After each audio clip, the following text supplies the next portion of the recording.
Welcome, this is Health Matters with me, Dishen Kumar, and today we are in Taman Tun, and what we are doing here is we are going to talk about one of the biggest issues in the nation, which is diabetes.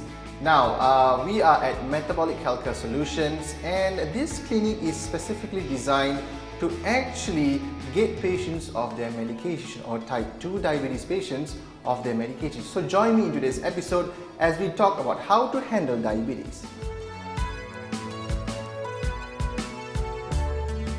Alright, thank you Dr. Manvir for joining us today. Thank you for having me, Dishen. Alright, so Metabolic Healthcare Solutions, right? Yes. Okay, it's very, you don't really get what, in the sense of what the clinic does. So could you explain that to us? What does your clinic do? Well, what I deal with primarily is type 2 diabetes and obesity. But most specifically, I center my care of trying to get diabetic patients off their medications. So what I mean by that is try to reverse type 2 diabetes. And I try to get them off their medication, and as well as much as possible, lower down for the cases that I can't able to reverse them. Okay, we have to talk about the why. Why did you actually start this clinic? Maybe you can tell us about that. Alright, so what I did was I quit the government. That was about a year ago. And to know about the why, we have to go 3 years back. Because I was stationed in Sabah for about 2.5 years, 3 years almost. And when I was there, I was in charge of the NCD clinic, the non-communicable diseases, where mostly I dealt with metabolic diseases, diabetes type 2 and hypertensive patients. So at that point, I was looking after nearly 3,000 patients, around 60 patients a day. And what I noticed was most of the patients in that area, despite the multidiscipline approach that we had a specialist on board, we had a food clinic, a dietitian, a nutritionist, and we were full on. We even had a fundoscopy machine where we check their eyes annually. So with that standard of care, we were still seeing the numbers of diabetics were going up, the numbers of patients requiring more medications were going up, and not only that, the patients progressing from maxing out their oral doses and going to insulin, being put on insulin, was also increasing massively. It didn't even put a burden on the patient itself, but it was also burdening the government, where we were spending more on medications. What I realized, there was a gap. There was an absolute gap in treatment. Okay, what happens to the patient when he goes home? He sees you for 5 minutes. A patient sees you for 5 minutes, and that's all the time he has. The doctor checks his blood levels, his lab reports, and adjusts his medication, and he says, okay, please lead a healthy lifestyle, exercise, eat right, thank you, come again, I'll see you in another 3 months. The problem is the patient has now to find out information about his diet and how to exercise from the internet, which is there's a plethora of information out there. And the problem arises where they start following different things. And it's no fault of the patient as well, because when they go to the dietitians give them a guideline to follow as well. And sometimes they skew off from the guidelines, and they either go hyper, they follow that for 2 weeks, and they just go back to eating normally after that. So this is what I realized, the gap was what happens in between the follow-ups. And this is what I started doing when I started experimenting with one of my patients there. And she told me that she wanted to get off her medications. Coincidentally, at that time, I was doing a lot of research about reversing type 2 diabetes. And I think it was by chance that both of us got to work with each other, and we went on. 6 months later, she was medication free until today, and this is now 3 years, she's going on to her 4th year, she has not had any medications at all. And this is why I started doing this, because I saw there was an absolute possibility that reversal is possible.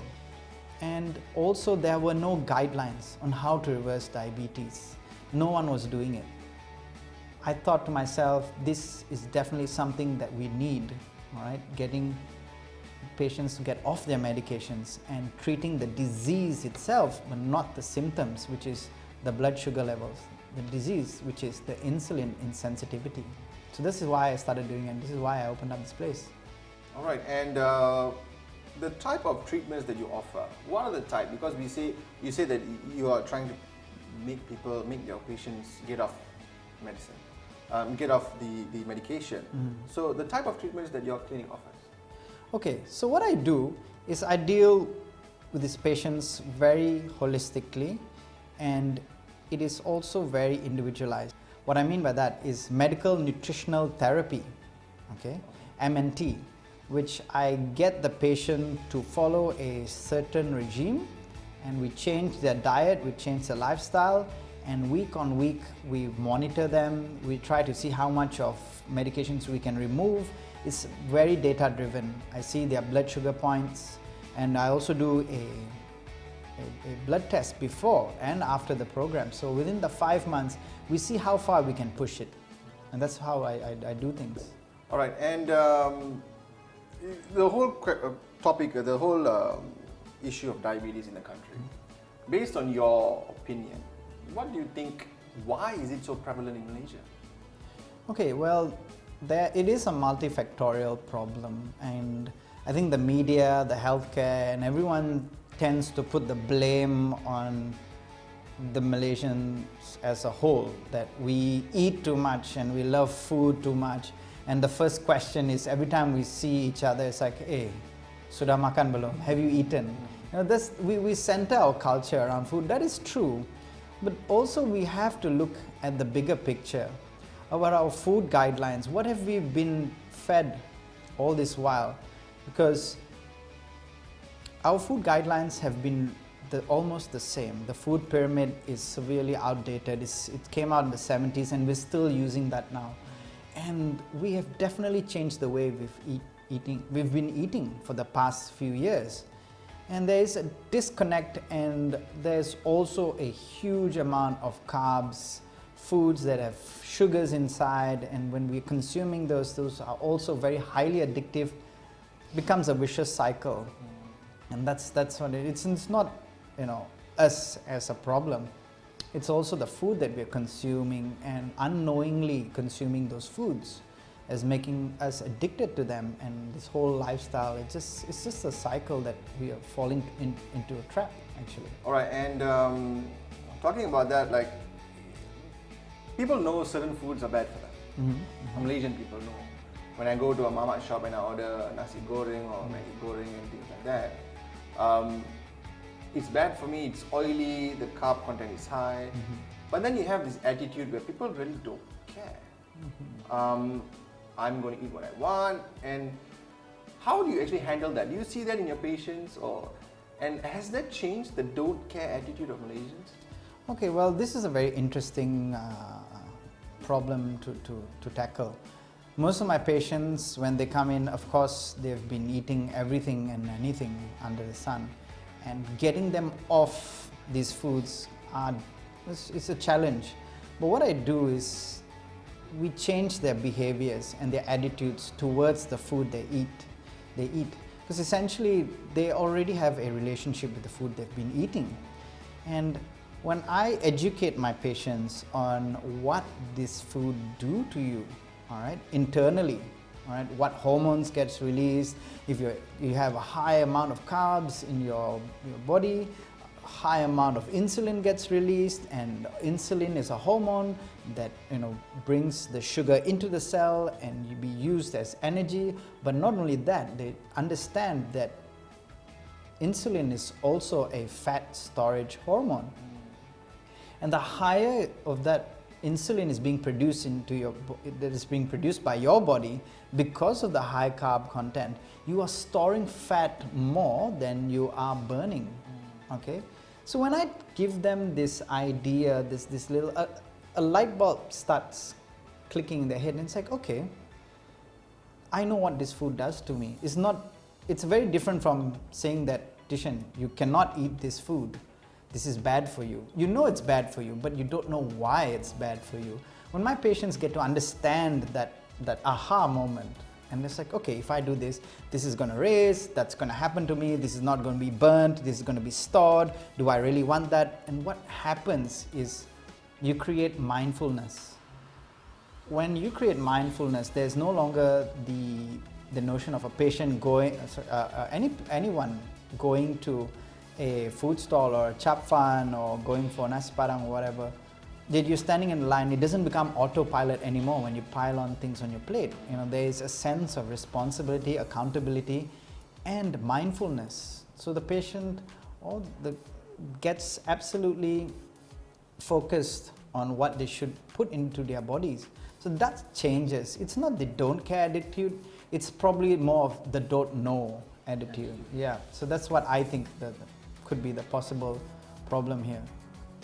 Okay, now the conversation is about healthy lifestyle. Okay. So everybody's saying you have to have a healthy lifestyle, you start eating more fruits, juices, smoothies, juice cleanse and all that. Yeah.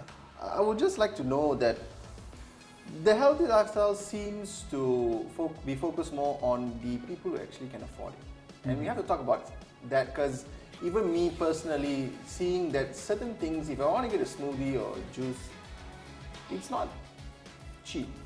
It's quite expensive. So how does the person, the average Malaysian, Ali or Abu or Raju or Chong, who earns say 1,500 ringgit a month, what can they do to improve their diet as such? I see. Okay, there's a big misconception that you have to spend enormous amount of money to eat healthy, and there's so much of health foods that are out there that have been packaged as the new anti-aging, reversal of this and that. There's so many things, and they do cost quite a bit. And detox, the word detox is something that I think is made up so that to sell more drinks or fruit juices or whatever. And these fads are expensive, and they feed into the insecurities of these people, thinking that by doing this you are going to be healthy. And it's not necessarily the case, because anyone with any budget can eat healthy. It's about substituting your food items. It's also about choosing your right options as well, and reading some of the food labels and getting into the know, instead of, you know, let's say in the morning you go to a mamak stall and you're having a roti canai with a dal and a sambal and, you know, having a teh tarik on the side. Yes, someone knows it's unhealthy, but for them it's the cheapest option. Okay, well, what you can do instead is have a teh o kosong and have, let's say, 2 half-boiled eggs with some salt and pepper on top. That is substituting, and the cost is almost the same. So the thing is, choices. These are the big things that we should be empowering ourselves with, rather than thinking about it being expensive. So the notion of eating healthy is expensive is actually quite a distorted one. And when people think about being healthy, they should think about more of cooking at home, home prepared meals, taking stuff to work. I know in this day and age, we're so hard on time, we're so pressed on deadlines, and there's hardly enough time. So this is where I also advocate for prepping earlier, so that you plan for your busy days, so that you don't have to eat the junk out there. So that there is a big misconception that, you know, you have to spend a lot of money to be healthy. All right. And we'll just go on to the final question. Okay. What do you want to achieve with the clinic? I mean, what is your goal or your dream or your vision for the clinic? Okay, so what I hope is that I get to reach my patients in a faster manner, and also remotely from wherever they are. Right now, I think moving forward, we should actually look into a digital platform where they can access their data points through an app, or, you know, something that they keep on monitoring, and, you know, just try to get, you know, put this into a scalable model. Because I don't think one person in sitting down in the clinic is able to reach a multitude of people, because this problem that we are having is a nationwide problem. If we can work together with the government and with food agencies and dietitians, we can come up to a point where these patients can do it remotely through a platform that can be monitored from a digital platform, if you say, and get that streamlined as well. So that I think I would like to head into that direction in the near future. But for now, for me, is I focus a lot on my patients right now because I get a wealth of information from them. They don't only learn from me, I learn from them as well. Because, you know, adjusting behaviors, going from, you know, getting someone off their medication, it's a very tricky thing to do, and right now is the fine-tuning stage because no patient is the same. Okay, everyone has their own sets of problems. Even the diet, one diet can work for another, and one won't work for some. So this is where I'm trying to head, is try to reach a bigger population where these changes can be done remotely.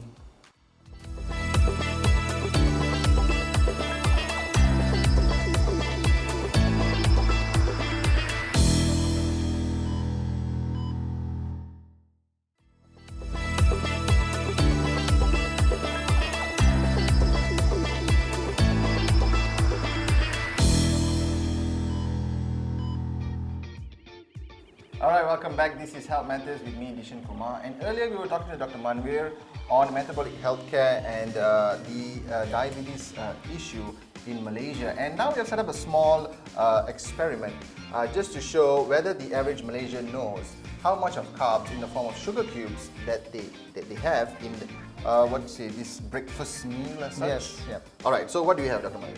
Alright, so what we have here are 2 slices of bread and a giant spoonful of jam, and we also have a chocolate malt drink, and over here we have cereal with 1 cup of milk and orange juice.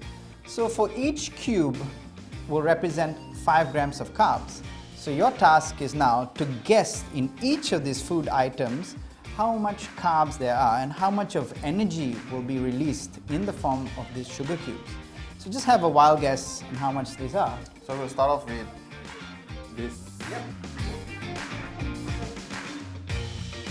Okay, so that's 3 for the chocolate malt drink. Yes. Okay.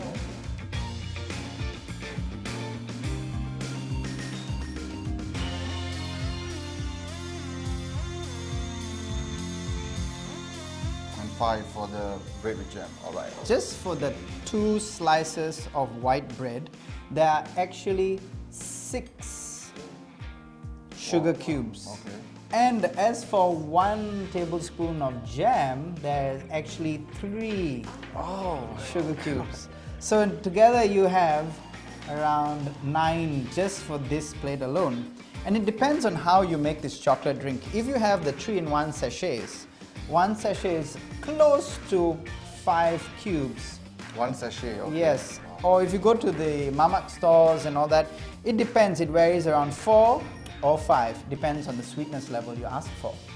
So just imagine this is a typical Malaysian breakfast that we grew up eating, a combination of this much of sugar in the mornings. Okay. Alright, so let's go on to... I'm not going to be having that tomorrow morning. So Okay, yeah, next let's go on to breakfast cereal. Okay, this is just 1.5 cups of unsweetened cereal with some orange juice that we got out from a carton. So yeah, just have a guess.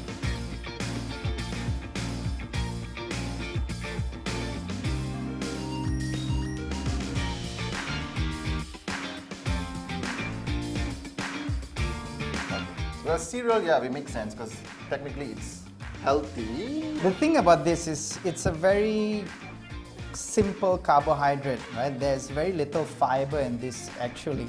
So in actual fact, in the form of carbs, we have come on. 7 cubes, and plus the milk will be around 8. Okay, so this is here, that's in the form of carbs. And in this orange juice, typically, No, you gotta be kidding me. 1, 2, 3, so they have 6. So yep, not too far off. So we have the continental breakfast and the Malaysian breakfast, which is the same. Alright, so are you guys be having that later today? No, not at all. Yeah. So don't get me wrong, carbohydrates are in everything. All right, is just how much of it you consume. Not all carbohydrates are bad. Some have fiber inside. But most of these actually breakfast items have very simple carbs which digest and break down quite simply in our bodies and produce this equivalent amount of sugar. So you can see it's a very high sugar content. Alright, so now we will go to rice. Okay, this is a Malaysian staple. We have it for breakfast, lunch and dinner. Yep. All sorts of Chinese food, Indian food. Nasi and lemak, yeah. my favorite. Exactly. So this is a very coveted food item, and let's see how much and how well our two participants can guess the amount of carbs in the form of sugar cubes are there in each of these food items. So do you want to have a go with the white rice first?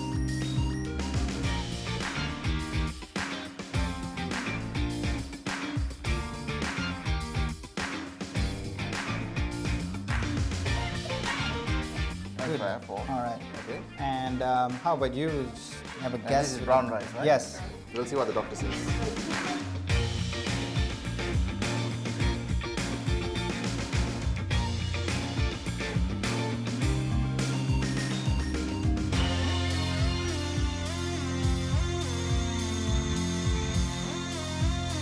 So as Well, for there's a contradiction right here because this is supposed to be healthier, but Yeah. then she's like guessing that. yeah, I think she knows a bit more. So in terms of carbs and the amount of sugar cube for the white rice, we actually have around, this is 1, 2, 3, 4, 5, 6, 7, 8, 9, 10, No, 11, come 12, on. 13, 14, No, I can't have nasi lemak after this. 15 for the white 15. rice alone.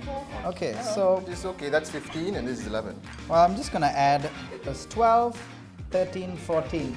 So the difference between brown rice and white rice is 1 cube. Why the difference is because brown rice has a bit more fiber than white rice. Okay, this has about 3 to 4 grams more per 100 grams inside of cooked brown rice.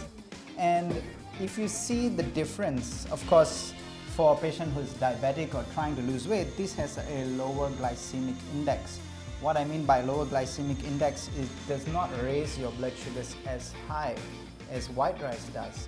But the thing is, the carb content is almost the same, all right? Because this is slower to break down in the body, so it releases sugars quite slowly.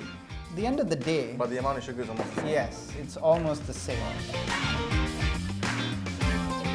Alright, thank you guys for joining us in today's episode. We have talked a lot about diabetes and also the hidden carbs in our daily food. So I hope you've enjoyed the show. Please drop us a comment on all our social media platforms and also follow us on the Ashra Wani app. My name is Dishen Kumar. This has been Health Matters. Thank you. Goodbye.